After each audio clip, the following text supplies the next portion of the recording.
6 a.m., pine needles crunching underfoot, coffee steam mixing with morning mist off Clearwater Lake.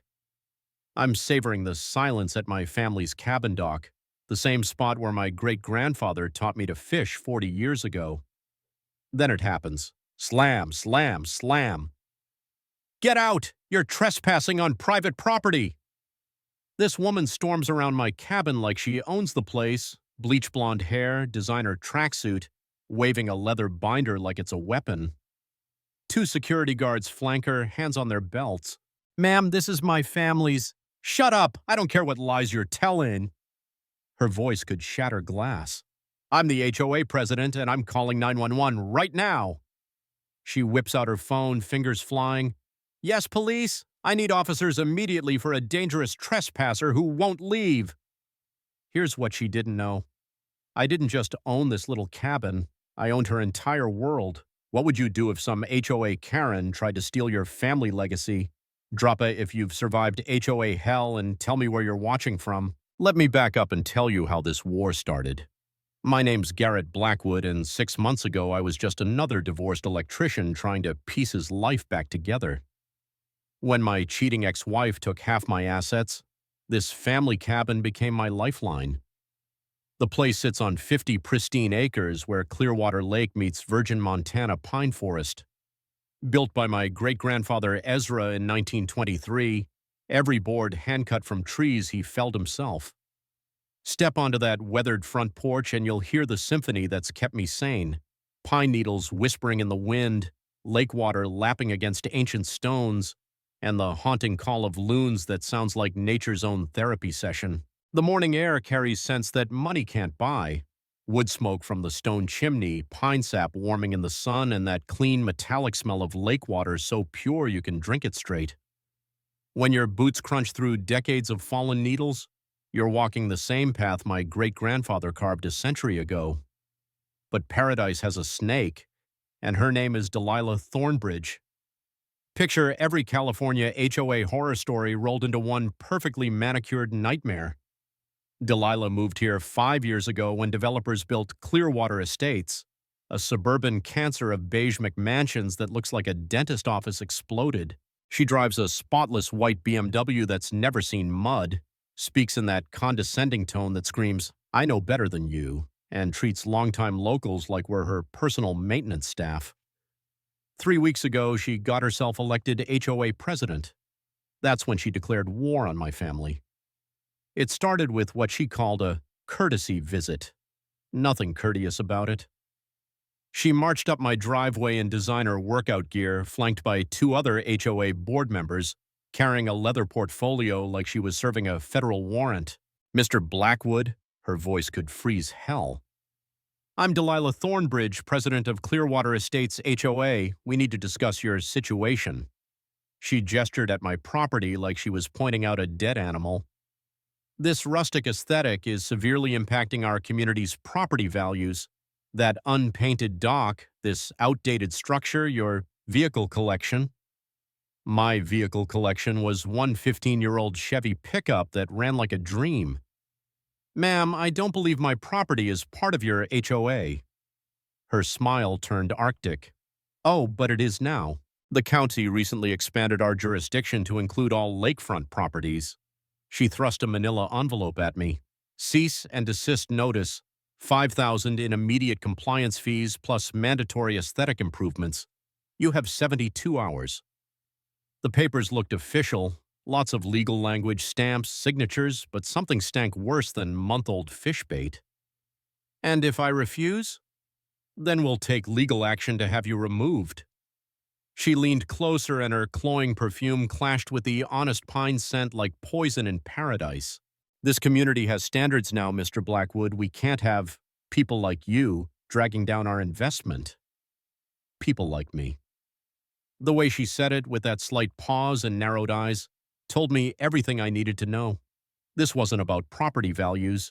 This was about erasing people like my family, working-class folks with deep roots and deeper pride. After she click-clacked away in her heels, I called the county office. Funny thing, no jurisdiction expansion, no new regulations, no authority for her HOA to touch my property. Delilah Thornbridge had just committed fraud, but that was only her opening move. See, Pine Ridge County remembers my great-grandfather Ezra like some kind of folk hero, built the first electrical grid, surveyed half the territory, helped establish the town itself. Old-timers at Millie's Breakfast Barn still swap stories about his legendary work ethic and fair dealing. My electrical business serves the same ranchers and families Ezra helped a century ago. We believe in honest work, keeping your word, and respecting the land that feeds you, but Delilah's crowd? They see dollar signs where we see heritage. They want everything sanitized, regulated, and profitable. She'd picked a fight with the wrong bloodline, and she had no idea what kind of legacy she was messing with. Word count, 649, 650. Perfect target with enhanced sensory details, stronger antagonist, and better foreshadowing. 3 days later, Delilah escalated to full-blown fraud, and she brought family to help. I was replacing dock planks at sunrise, the smell of fresh pine shavings mixing with lake mist when gravel crunched under heavy tires. 2 official-looking trucks rolled up my driveway like they owned the place. The lead guy had that swaggering confidence of someone who'd never met consequences. Mid-50s, cheap suit, clipboard held like a weapon. County environmental inspection, you need to evacuate immediately. Come again? Bruce Morrison, Senior Environmental Compliance Officer. He flashed a badge with all the theatrical flair of a dinner theater actor. We've received reports of severe water contamination from your septic system.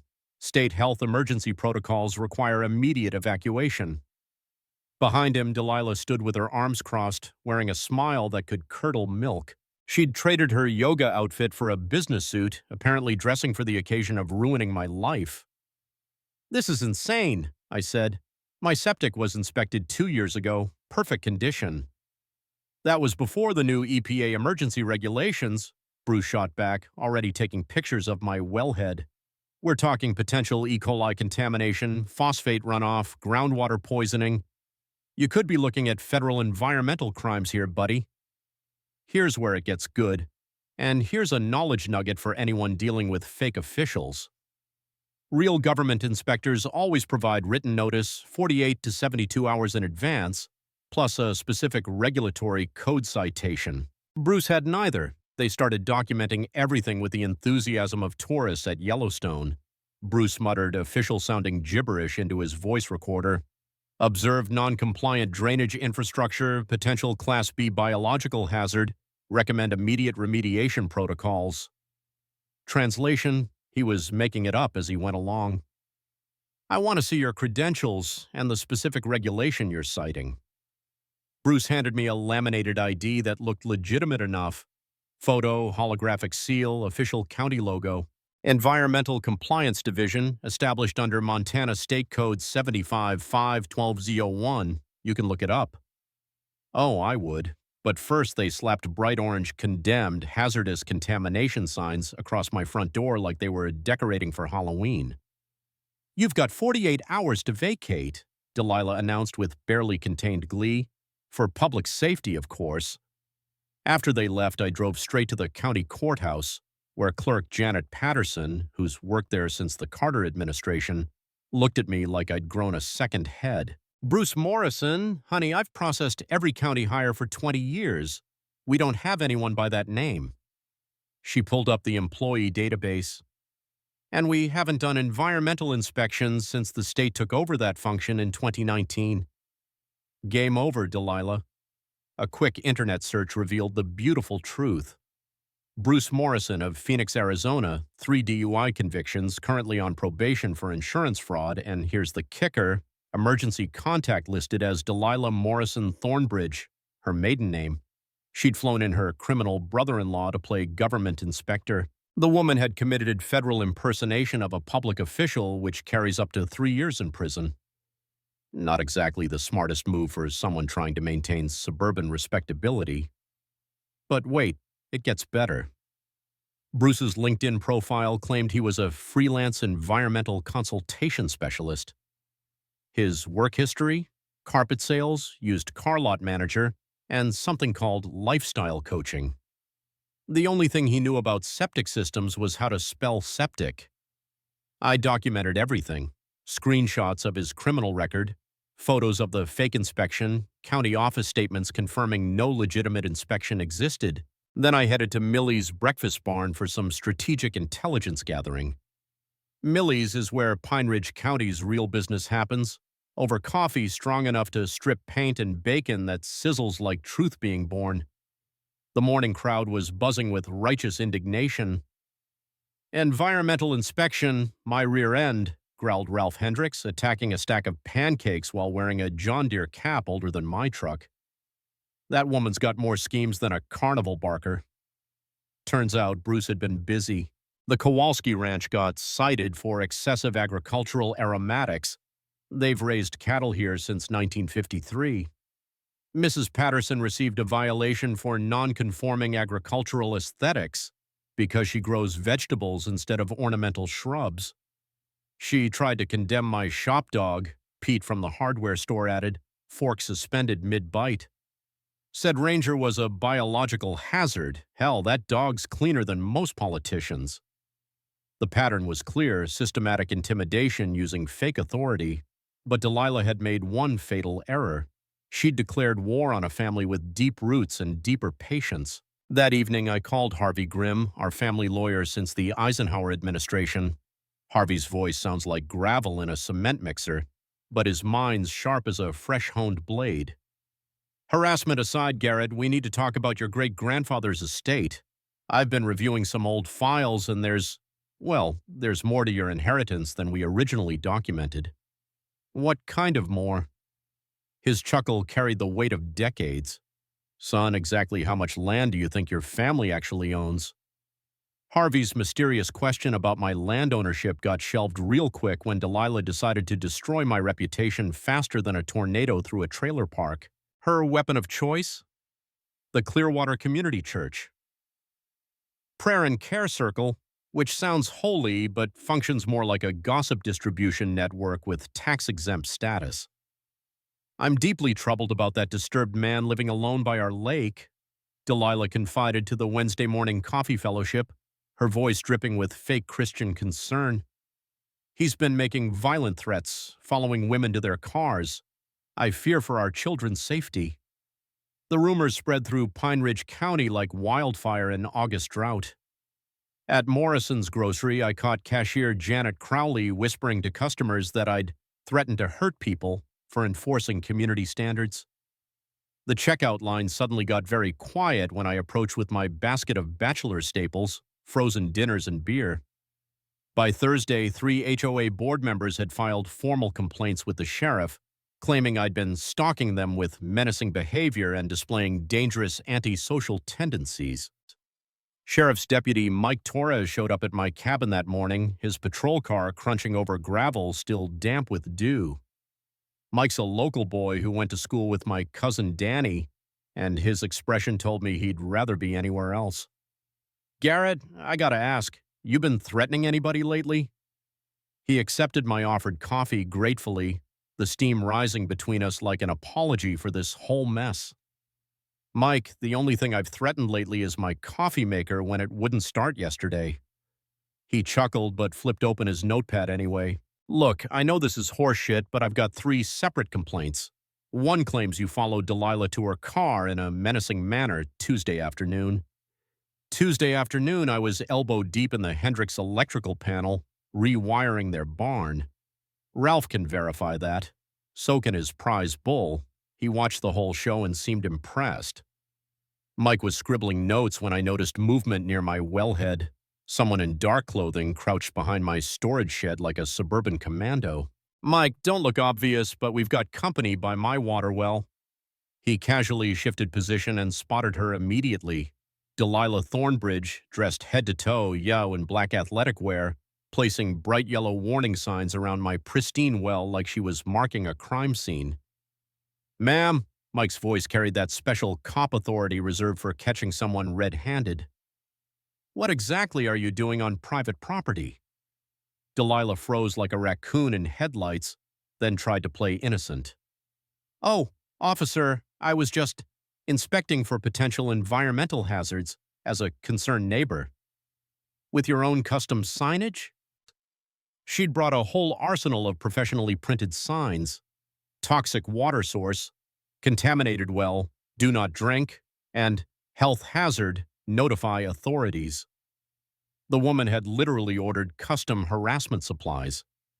Here's a crucial knowledge nugget for anyone dealing with property harassment. Always document trespassing incidents with photos, timestamps, and official witnesses present. It transforms, he said, she said, into criminal evidence. Mike confiscated the signs while I recorded everything on my phone. But the real treasure came when he searched her bag for more contraband. Along with additional warning signs, he found business cards reading Bruce Morrison, environmental specialist, with a Phoenix area code, plus a receipt from Frontier Printing for $347 worth of fake signage. Ma'am, care to explain why you're carrying business cards for an unqualified inspector?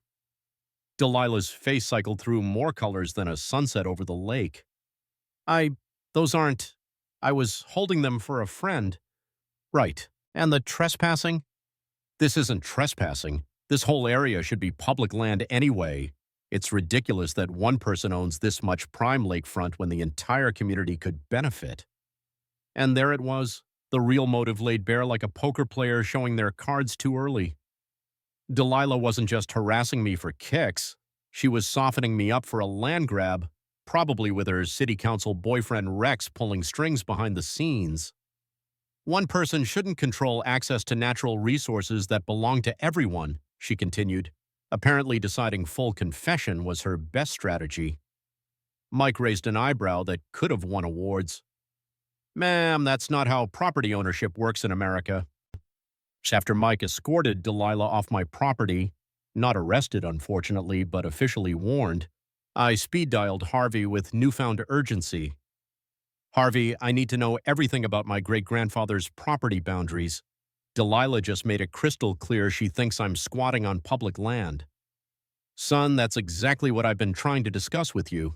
Your great-grandfather's original land grant wasn't just 50 acres, according to these 1889 territorial documents.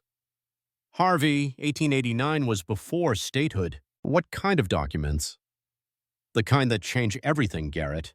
You need to drive down here tomorrow and see these papers yourself. And son, bring coffee, strong coffee. What I'm about to show you will knock you on your ass. Friday morning delivered corruption so brazen it would make a Chicago alderman weep with professional envy. I was elbow deep in the Kowalski Barnes electrical panel, the familiar smell of hay dust and century-old copper wire filling my nostrils like memories of honest work, when my phone exploded with urgent texts. Pete from Hardware. Emergency city meeting tonight about your place. Millie from the diner. Rex posting notices everywhere like wanted posters. Ralph Hendricks. Something stinks worse than my prize bull after bean season. I drove straight to City Hall where Rex Morrison was slapping official notices on the bulletin board with the enthusiasm of someone posting his own political obituary. The man wore a suit that cost more than most people's annual truck payments and flashed a smile that belonged in a predator awareness pamphlet. Emergency public hearing, proposed eminent domain acquisition for community water access improvement project, the notice screamed in bold letters. Meeting scheduled for 7 p.m., exactly 6 hours notice for something that could erase 4 generations of Blackwood sweat, sacrifice, and belonging. Rex spotted me reading and deployed his politician's grin like a weapon of mass distraction. Garrett, perfect timing. We're proposing to acquire your lakefront for a public boat launch and swimming area, fair market value, plus generous relocation assistance to help you start fresh somewhere else. Fair market value according to who? Independent appraisal by Morrison Development Associates. I stared at him like he just claimed the moon was made of government cheese. Morrison, as in your construction company? Well, sure, but we're the most qualified property assessors in the region. Pure coincidence with the name. His grin could have powered a small casino. Here's a crucial knowledge nugget about eminent domain abuse.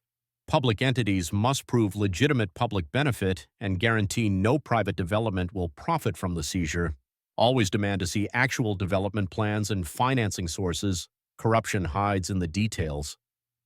That evening's emergency meeting packed the community center with more unfamiliar faces than a witness protection convention. Delilah had apparently organized a charter bus field trip, importing supporters from 3 neighboring counties, plus what looked suspiciously like paid protesters carrying professionally printed signs, "Public access now and end lakefront monopolies."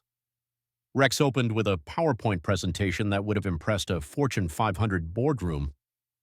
Glossy artist renderings showed public beaches, pavilions, boat ramps, and parking for 200 cars, a veritable Disneyland of recreational democracy, all requiring the unfortunate but necessary acquisition of my 50 acres plus a reasonable buffer zone. "Ladies and gentlemen," Rex proclaimed with the fervor of a tent revival preacher, "for too long, our pristine Clearwater Lake has been monopolized by private interests while hardworking Montana families are denied access to their natural birthright." The crowd applauded on cue like a well-trained studio audience, mighty suspicious for a room supposedly full of locals who'd never shown lake access interest since the invention of lakes. But Rex made a fatal error during Q&A. When someone asked about environmental impact studies, he proudly announced, "We've conducted exhaustive assessments. Our environmental specialist, Bruce Morrison, confirmed that while private residential use poses severe contamination risks, public recreational activities are perfectly safe." Bruce Morrison, the same fraudulent inspector currently on probation for insurance scams. Now he was their environmental expert? The man who couldn't spell septic if you spotted him the first 5 letters in a dictionary? Then Delilah seized the microphone for her Academy Award-worthy performance. "This isn't about politics or profit. This is about justice, about precious children who deserve to swim in God's pristine creation instead of being slowly poisoned by one man's toxic negligence and selfish greed." She actually dabbed her eyes with a monogram tissue. Hollywood had lost a national treasure when this woman chose suburban psychological warfare over dramatic arts. The real bombshell came during public comments when a stranger in a $3,000 suit stood up with corporate confidence. David Chen, California Environmental Solutions, representing interested development partners in this exciting public-private partnership opportunity. Development partners? For a public park? That phrase landed like a dead carp at a church potluck. After the meeting, I tailed Mr. California to the parking lot and photographed his license plate like some bargain basement private investigator.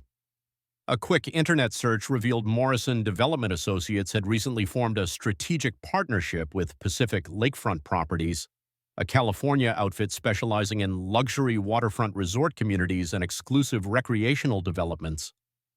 The whole scheme was a 3-card Monty scam wrapped in patriotic bunting. Use eminent domain to steal my family's legacy at government rates, then flip it to California developers for resort millions. Rex and Delilah weren't planning a public park. They were planning their golden parachute retirement fund. I called Harvey that night with my blood pressure approaching space shuttle launch levels. "Harvey, they're trying to steal great-grandfather's land through eminent domain fraud. Fake public benefit covering private development. Son, that's illegal in more ways than Congress has ethics violations. But before you lawyer up for legal Armageddon, you need to see these territorial documents." "Can't the history lesson wait? I've got a land grab to stop." "Garrett, listen carefully. What if Rex Morrison's city council has no legal authority to take your property? What if your great-grandfather's 1889 territorial charter supersedes all municipal power in this region?" The words hit me like lightning striking twice in the same spot. "What territorial charter?" Harvey's voice carried the weight of legal mountains about to move continents. "Pack an overnight bag and meet me at the state archives tomorrow. Your great-grandfather wasn't just granted 50 acres. He was appointed territorial charter trustee with quasi-governmental authority over this entire township. Son, you might not just own the land they want to steal. You might own the very authority they're using to try to steal it." Saturday morning, I drove 4 hours through Montana wilderness toward what would become the most important history lesson of my life. Harvey met me at the state archives, a granite fortress that looked like it could survive nuclear war and government incompetence with equal dignity. The basement smelled like secrets marinated in century-old dust and forgotten power. Fluorescent lights hummed overhead while ancient filing cabinets stood guard over Montana's buried treasures. Elderly clerk Mrs. Patterson moved through this maze with the confidence of someone who'd been organizing history since the Coolidge administration. "Oh, honey, your great-grandfather." Her weathered face lit up like Christmas morning when Harvey mentioned Ezra Blackwood. That man was territorial royalty. We don't see many charter trustee families anymore.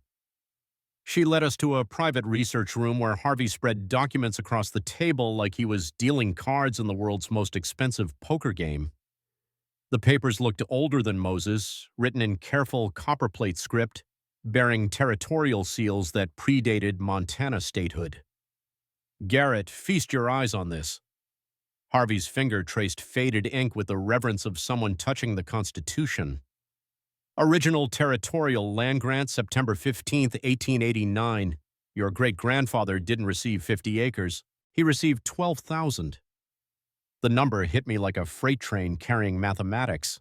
12,000 acres. I'd been thinking I owned a cabin when I actually owned a small kingdom. "But wait, there's more," Harvey continued with the enthusiasm of a TV salesman who'd found the deal of the century. "Along with the land grant, Ezra received appointment as township charter trustee under territorial law. Mrs. Patterson, tell him how rare that designation was." She adjusted her glasses with the gravity of someone delivering classified intelligence. "Only 12 men in all of Montana Territory received that appointment. It granted them quasi-governmental authority over municipal development within their grant boundaries." "What kind of authority?" I asked, though my accelerating heartbeat was already writing the answer. Harvey smiled like a lawyer who discovered his opposing counsel had been practicing without a license. "Authority to approve or reject municipal incorporations, zoning changes, taxation, and any governmental land use decisions within the original grant territory. And here's the beautiful part.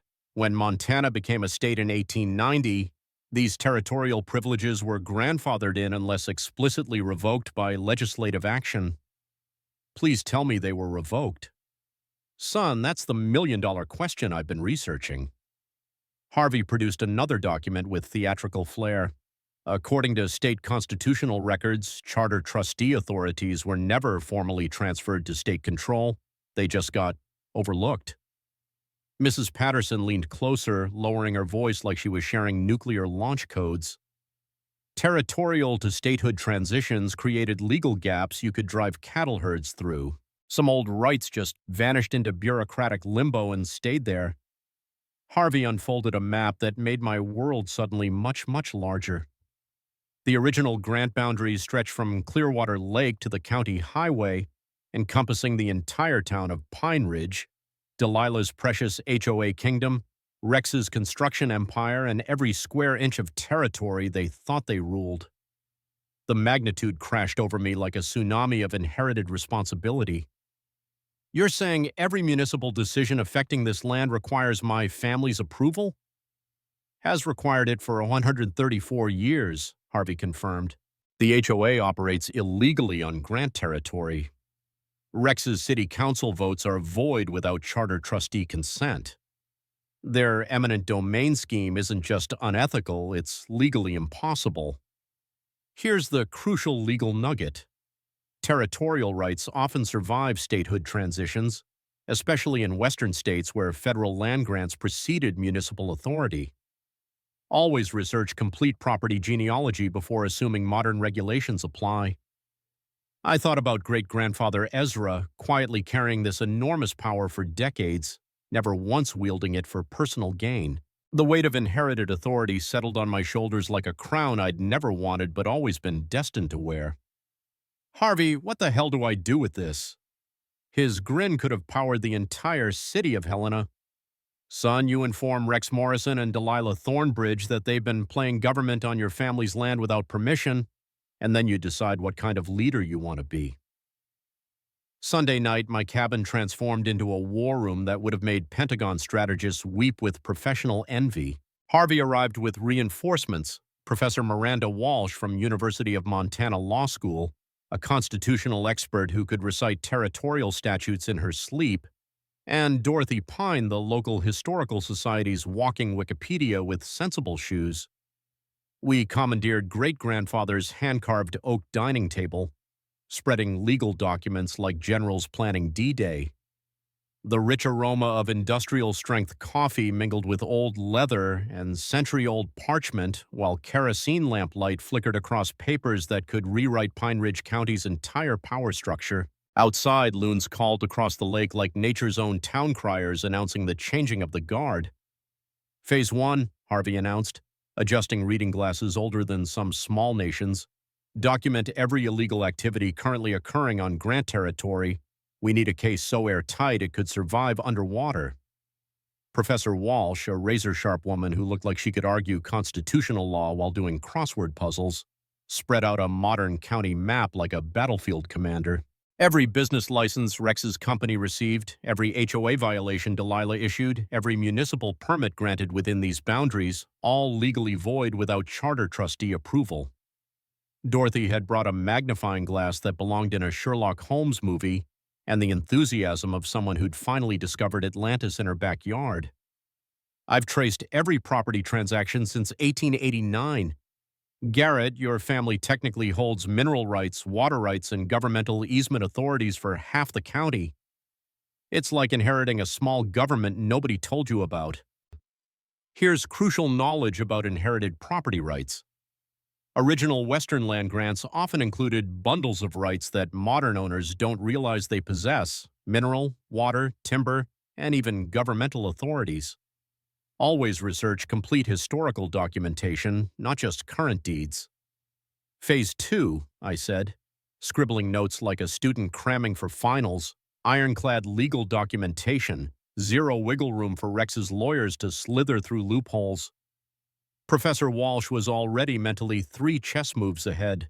I've contacted Montana's Attorney General office. They're fascinated by this territorial law precedent. Apparently, it's the first active case in 60 years.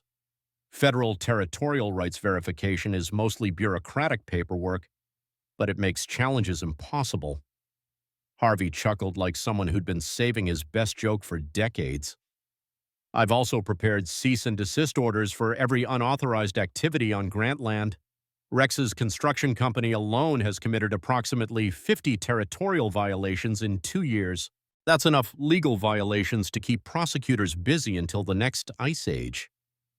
Phase 3, Dorothy added with the strategic mind of someone who'd organized 40 years of church bazaars. Optimal timing for maximum public impact. We want witnesses, media coverage, and absolutely no escape route for damage control. That's when inspiration struck like lightning hitting a lightning rod. Rex scheduled another emergency city council meeting Thursday night. He's planning to ram through the eminent domain vote while I'm supposedly fighting a hopeless legal battle.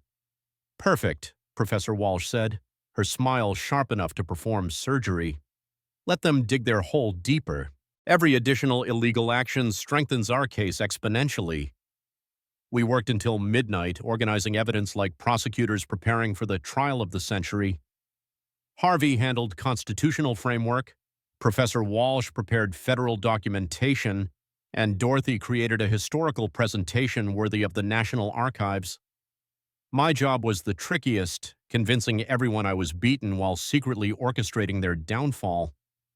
For 3 days, I had to play defeated victim while we prepared to detonate their entire criminal enterprise.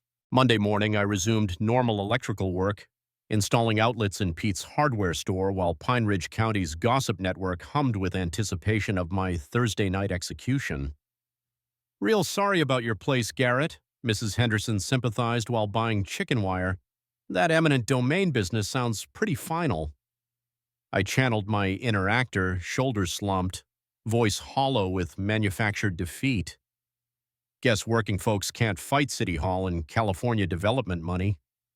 By Tuesday, even my supporters believed the performance. Ralph Hendricks offered trailer space on his ranch until you get back on your feet. Millie quietly slipped me free coffee with the pitying smile reserved for lost causes. The hardest part was enduring Rex and Delilah's premature victory celebration. They hosted a community progress party at the church hall, complete with architectural renderings of their fraudulent public park and speeches about democracy defeating selfishness. By Friday morning, Rex announced to thunderous applause, We'll have eliminated the final barrier to Clearwater Lake's rightful public access. Sometimes responsible government must act decisively for community benefit. Delilah beamed beside him like Napoleon reviewing conquered territories, wearing a smile visible from low Earth orbit. This victory proves that no single individual can hold an entire community hostage to their backwards lifestyle choices. Wednesday night, our legal strike force assembled for final preparations. The cabin crackled with anticipation like air before a thunderstorm that rearranges entire landscapes. Remember, Atitishi, Professor Walsh coached, don't destroy them unnecessarily. Offer a reasonable path forward that serves genuine community interests better than their corruption. Harvey packed territorial documents in a leather briefcase that had seen more courtroom victories than most lawyers experience in their dreams. Son, your great-grandfather would burst with pride. You're not just defending property, you're proving that legitimate authority serves people, not profit. As I sat on my dock that final night before everything changed forever, listening to loons call across water that had witnessed a century of Blackwood stewardship, I realized this transcended revenge. This was about justice, community, and demonstrating that sometimes David really can obliterate Goliath with the right slingshot. Tomorrow, Rex and Delilah would discover they'd been playing checkers while I'd been holding a royal flush. Thursday morning arrived with a kind of crystalline mountain air that usually whispered promises of good fortune. Unfortunately, nobody had informed Delilah that premature celebration often attracts the attention of Karma's collection department. She launched her victory tour at dawn with the subtlety of a marching band in a library. Social media posts flooded every platform, photos of herself posing with architectural renderings like a real estate prophet, captions screaming, "Victory for community over greed," and "Environmental justice finally restored." She even broadcast a Facebook Live video from her pristine BMW, discussing how one deranged hermit's reign of ecological terrorism was mercifully ending. The woman was celebrating like she'd simultaneously won the lottery, cured cancer, and achieved world peace through HOA management. By noon, she'd organized what she called a community liberation festival at the church hall. The parking lot overflowed with cars from 3 counties. Apparently, half of Montana wanted front row seats for my public execution. The aroma of barbecue smoke mixed with self-righteous satisfaction while volunteers hung banners reading "Clearwater Lake, public at last," and "David defeats Goliath." The irony of that last banner would have been hilarious if it weren't so perfectly backwards. Meanwhile, Rex was orchestrating his own coronation at City Hall. His 3 p.m. press conference drew local TV crews and newspaper reporters like flies to honey-covered roadkill. He stood on courthouse steps wearing his most expensive suit, flanked by poster-sized renderings of the bogus public park they'd never build. Today marks a watershed moment in Pine Ridge County's fight for environmental justice, Rex proclaimed to clicking cameras with the confidence of someone who'd never researched territorial law. For too long, our community's natural treasures have been monopolized by antisocial elements while hardworking Montana families are denied their constitutional right to public lands. The reporters devoured every word like gospel truth. Questions flew about environmental benefits, economic impact, job creation. Rex had rehearsed answers for everything except reality. "Mr. Morrison, how do you respond to claims this violates fundamental property rights?" Rex's smile could have illuminated the entire courthouse. "Sometimes decisive leadership requires difficult choices. One man's selfish obstruction cannot be permitted to deny an entire community their natural heritage." But the real entertainment came when Channel 7's investigative reporter asked about environmental assessments. Rex practically preened with professional pride. Our exhaustive environmental analysis, conducted by certified specialist Bruce Morrison, conclusively demonstrates that private residential use has created severe contamination hazards. However, scientifically managed public recreational activities pose zero environmental risks. Bruce Morrison, the fraudulent inspector, on live television.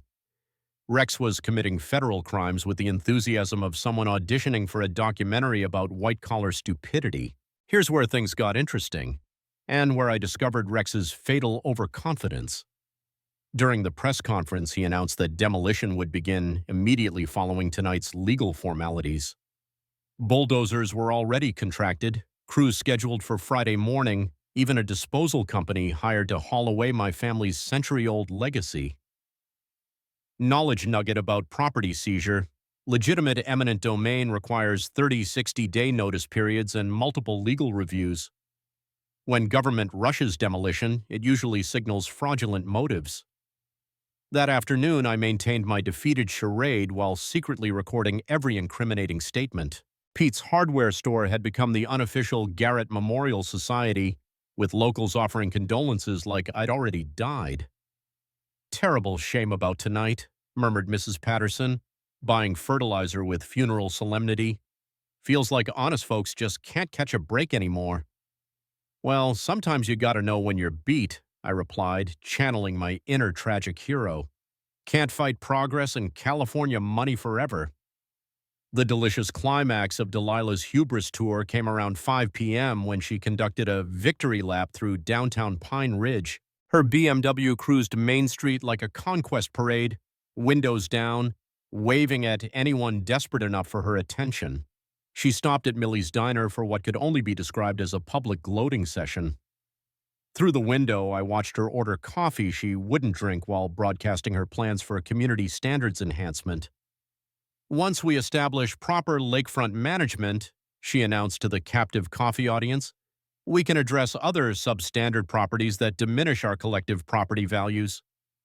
Other properties. The woman wasn't just stealing my land, she was beta testing systematic gentrification of rural Montana. But my absolute favorite moment occurred when she spotted me through Millie's window. Delilah's face lit up like Christmas morning as she raised her untouched coffee cup in a mocking toast, mouthing "farewell, loser," with theatrical cruelty. I responded with a resigned wave and defeated shoulder slump worthy of community theater. If she only knew that in exactly 2 hours and 43 minutes, her entire criminal empire would implode with the force of a controlled demolition. By 6 p.m., the community center resembled a political convention crossed with a lynch mob. Cars packed every available space within 3 blocks. TV news trucks sprouted satellite equipment like technological mushrooms while photographers documented the historic moment. Rex and Delilah held court near the entrance, accepting congratulations and posing for victory photos like conquering generals. They'd even hired a professional photographer to create permanent documentation of their community leadership triumph. The irony was so thick you could have used it for construction material. They were creating an evidentiary record of the exact moment their conspiracy reached maximum public exposure. Walking toward the community center at 6:45, carrying Harvey's leather briefcase stuffed with territorial documents, I felt like David approaching Goliath. Except this time, David was packing constitutional law instead of rocks. Time to give Pine Ridge County a masterclass in real authority. Friday morning delivered Delilah's magnum opus of destruction, choreographed with the precision of someone who'd clearly missed her calling as a dictator of small nations. Her pièce de résistance? A community environmental restoration day that looked more like a military invasion equipped with pruning shears and righteous indignation. 30 volunteers assembled at 8 a.m. sharp, armed with trash bags, power tools, and the unshakable conviction that they were saving Montana from one environmentally negligent hermit. Delilah commanded operations from her pristine BMW mobile headquarters, sporting a designer Save Our Lake t-shirt that probably cost more than most families spend on actual groceries. The morning air carried the acrid smell of diesel exhaust from Rex's construction equipment, mixed with the sweet scent of pine sap bleeding from freshly wounded trees. "Today we liberate Clearwater Lake from environmental terrorism," she announced to Channel 7's morning crew, gesturing toward my property like she was identifying a nuclear waste facility. "No longer will this ecological disaster zone threaten our children's future."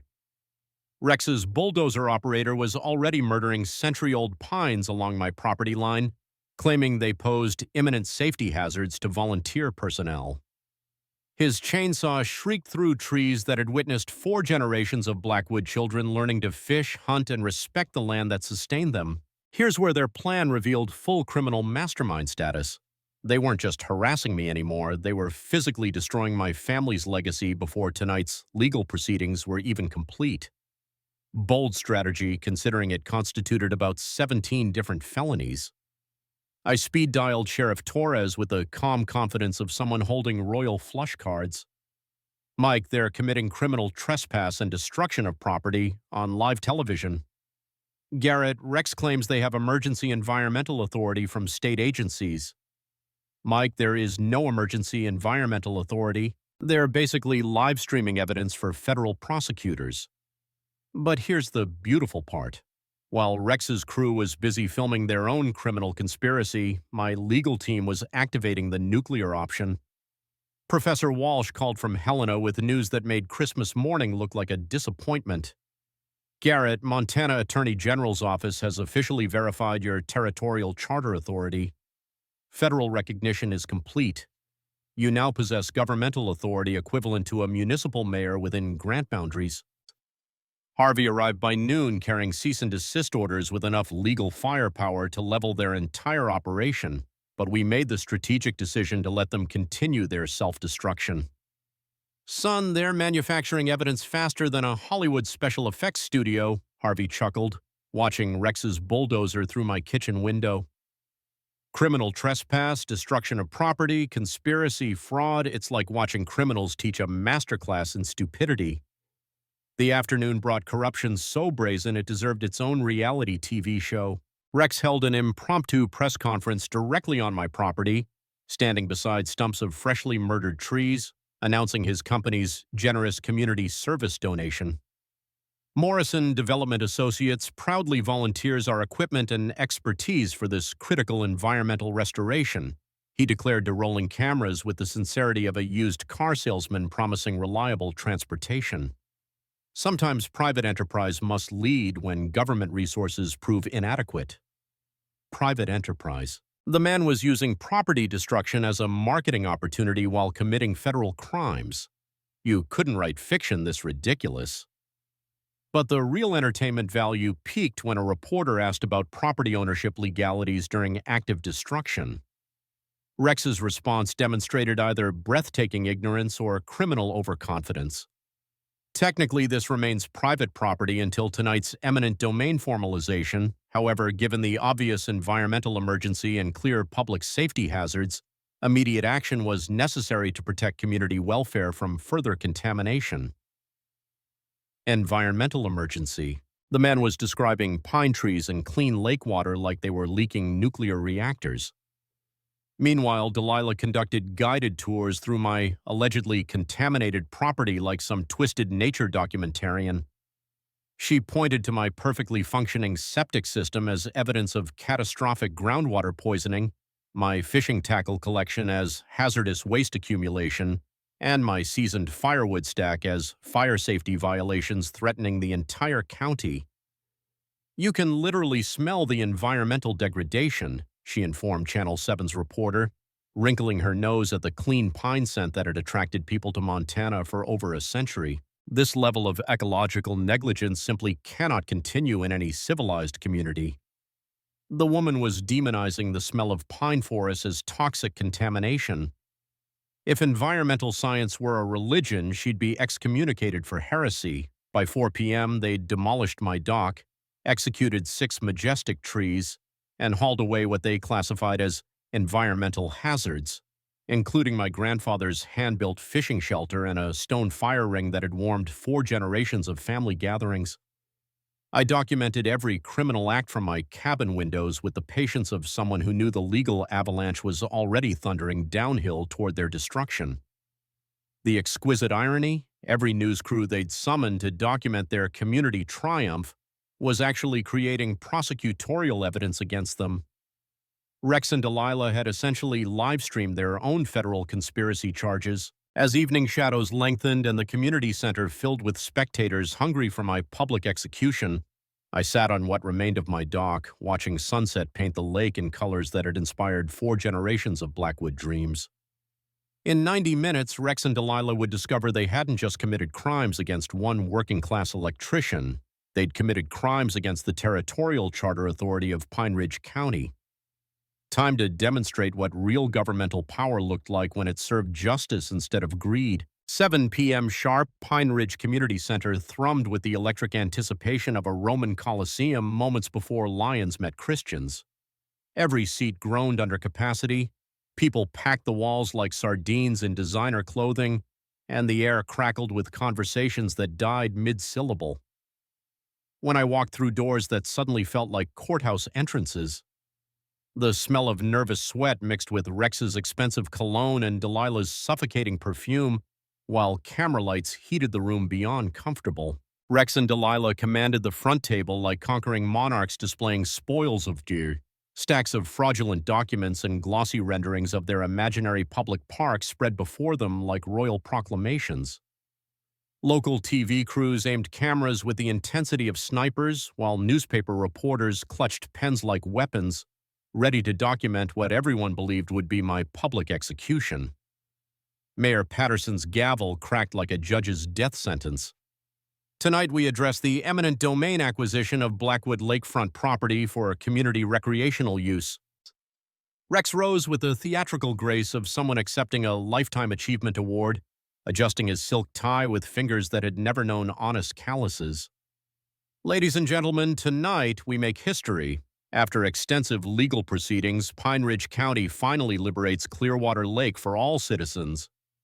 He gestured toward poster-sized fantasy renderings showing happy families splashing in pristine waters, children building sandcastles, couples sharing romantic lakeside picnics.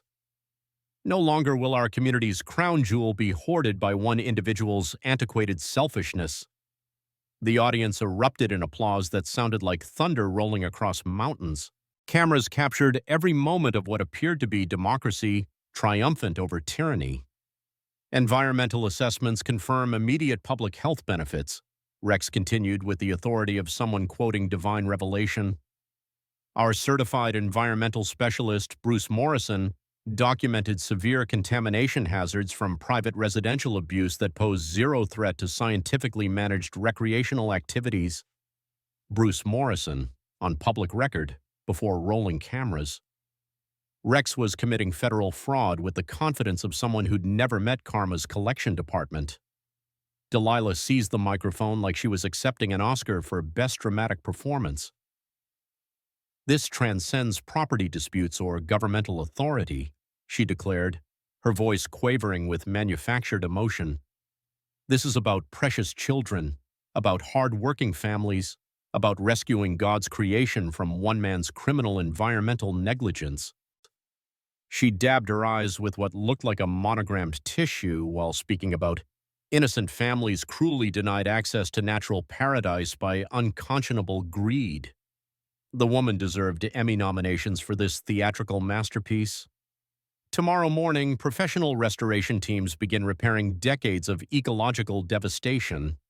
By next summer, every child in Pine Ridge County will swim in purified waters instead of suffering contamination from one man's toxic legacy. The crowd leaped to their feet in thunderous ovation. Cameras documented what appeared to be overwhelming community mandate for environmental justice. Then Mayor Patterson delivered the announcement that would detonate their entire world. Before final voting, we'll hear public comments. First speaker, Garrett Blackwood. I stood slowly, cradling Harvey's ancient leather briefcase like it contained nuclear launch codes. The community center fell silent except for camera motors whirring and the nervous rustle of 200 people suddenly uncertain what they were about to witness. Walking toward the podium felt like crossing a courtroom toward the witness stand in history's most important trial. Each footstep echoed through cathedral silence while Rex and Delilah watched with the smug anticipation of executioners sharpening their blade. I placed the briefcase on the podium with ceremonial reverence, removing documents that looked older than statehood itself. The territorial land grant unfolded like a battle flag claiming virgin territory. Before anyone demolishes anything, I announced, my voice carrying 4 generations of quiet authority, you should understand who actually owns this land. I raised the 1889 territorial document, its official seals catching camera lights like ancient treasure discovered in Pharaoh's tomb. My great-grandfather, Ezra Blackwood, received this original grant from Montana Territory, not 50 acres, 12,000 acres. Gasps swept the audience like wildfire through dry grass. Rex's confident smile cracked like ice under spring sunshine while Delilah's face cycled through more colors than a kaleidoscope having seizures. But here's the truly fascinating part, I continued, savoring every microsecond of their mounting horror. Great-grandfather also received appointment as territorial charter trustee for this entire region. Professor Walsh materialized from the back row carrying federal verification documents like legal cavalry arriving at the perfect moment. Charter trustee authority includes governmental approval power over municipal incorporations, zoning modifications, and all land use decisions within original grant boundaries. I unfolded the territory map showing boundaries that swallowed the entire town. Every municipal decision affecting this land for 134 years required Blackwood family consent. Your HOA, city council votes, construction permits, legally void without charter trustee approval. Sheriff Torres stepped forward, his uniform lending official weight to reality crashing down around them. Federal territorial rights attorneys have verified complete documentation. Mr. Blackwood possesses governmental authority predating municipal incorporation. Rex erupted like a volcano, discovering geology was fake. This is insane. These documents are fraudulent. You cannot destroy legitimate government with antique fantasies. Delilah's shriek could have shattered windows. This is America. You can't own a government. Someone do something about this legal technicality. I smiled with the satisfaction of someone holding a royal flush in a poker game where everyone else had bet their mortgage. Actually, I could shut down everything you've built, every permit, every authority, every piece of property you think you control. The audience sat paralyzed as implications detonated like controlled demolitions in their minds. Instead, I continued producing Sarah's proposed charter. I'm offering something better, real community leadership that serves people instead of profit. Looking directly into their terrified eyes, I delivered the mic drop moment. My great-grandfather wrote, "Leadership means serving community, not ruling it. So choose, work with legitimate authority, or watch federal prosecutors dismantle your criminal conspiracy." The aftermath unfolded like a controlled demolition in reverse. Instead of destruction, everything suddenly started building towards something beautiful. Rex's face cycled through more colors than a sunset over the Rockies before he bolted from the community center like someone had announced free audits for construction contractors. Delilah followed in a cloud of expensive perfume and indignant shrieking, something about legal technicalities and returning to civilization where people understand property values. California was welcome to have her back. The stunned crowd sat in cathedral silence until Ralph Hendricks started a slow clap that sounded like distant thunder rolling across the plains. "About damn time someone taught those carpetbaggers a lesson in Montana hospitality," he announced with the satisfaction of someone who'd been saving that line for months. That broke the dam. Questions flew faster than hail in a summer storm. How long had I known? What about existing property rights? Could I really shut down the entire municipality? "Folks," I said, raising calloused hands that suddenly carried governmental authority, "I discovered this 5 days ago and I'm not shutting anything down. I'm proposing we build something better together." Sarah Clearwater stepped forward with our new community charter, her legal mind having crafted a document that balanced historical rights with modern community needs. The irony of her name helping save Clearwater Lake still made me grin every morning. The vote was unanimous, not surprising when the alternative involved federal prosecutors conducting intimate audits of everyone's municipal dealings. Within days, justice arrived with the efficiency of Montana winter. Rex fled to Arizona, where he promptly got arrested for an unrelated insurance fraud scheme. Apparently, corruption was his hobby, not just his Pine Ridge specialty. His construction company collapsed faster than a house built with his substandard materials. Delilah returned to California, where, according to gleeful social media updates from mutual acquaintances, she immediately declared war on her new HOA over mailbox color regulations. Some people collect stamps. Delilah collected neighborhood conflicts. The legal cleanup took 2 months of paperwork that would have impressed the IRS. Federal territorial rights were officially modernized, the fraudulent HOA dissolved like sugar in rain, and every illegal permit Rex's company had received was revoked. Safety inspections of his construction projects revealed enough code violations to keep attorneys busy until the next geological era. Final knowledge nugget for property defenders: always document harassment, research complete property history, and never assume modern regulations override historical rights. Sometimes the best offense is discovering you've been playing chess while everyone else thought it was checkers. But the real transformation happened in Pine Ridge County, Seoul. Without Delilah's toxic influence poisoning every community interaction, neighbors remembered what cooperation actually looked like. The new charter established genuine public lake access, a beautiful beach area with environmental protections, while respecting existing property rights and historical significance. Pete's hardware store became unofficial headquarters for the Blackwood Community Trust, managing grant lands with input from actual residents instead of whoever screamed loudest with the most expensive lawyers. Millie's Diner hosted monthly town meetings where the smell of fresh coffee and homemade pie accompanied discussions of real community needs.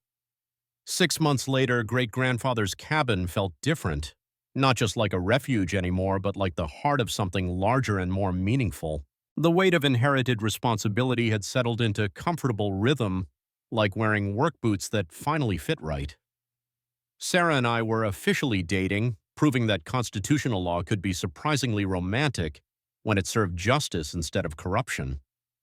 Together, we established the Ezra Blackwood Memorial Scholarship for local students pursuing law, history, or environmental science.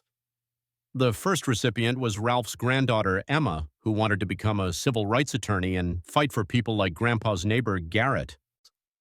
The Clearwater Conservation Area now protects our lake's pristine ecosystem while providing responsible public access for families who actually appreciate natural beauty. Our annual Territorial Days Festival celebrates local history with educational displays, traditional craft demonstrations, and barbecue that attracts visitors from 3 states. Property values increased once people realized they were investing in authentic community with genuine historical significance, not some developer's suburban fantasy.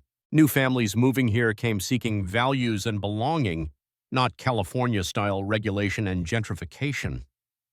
My electrical business expanded into renewable energy installation because apparently people trust an electrician who defeated corruption more than smooth-talking salesmen promising impossible deals.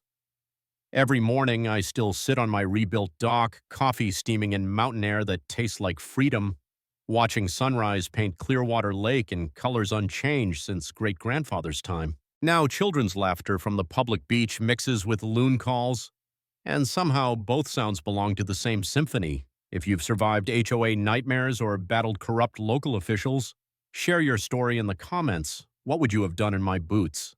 Subscribe for more tales where patience, research, and legitimate authority triumph over greed and corruption. Next week, City Inspector tries to condemn veteran's tiny house, doesn't know he's sitting on $2 million in mineral rights. Sometimes David doesn't need a slingshot. Sometimes David just needs to read the fine print.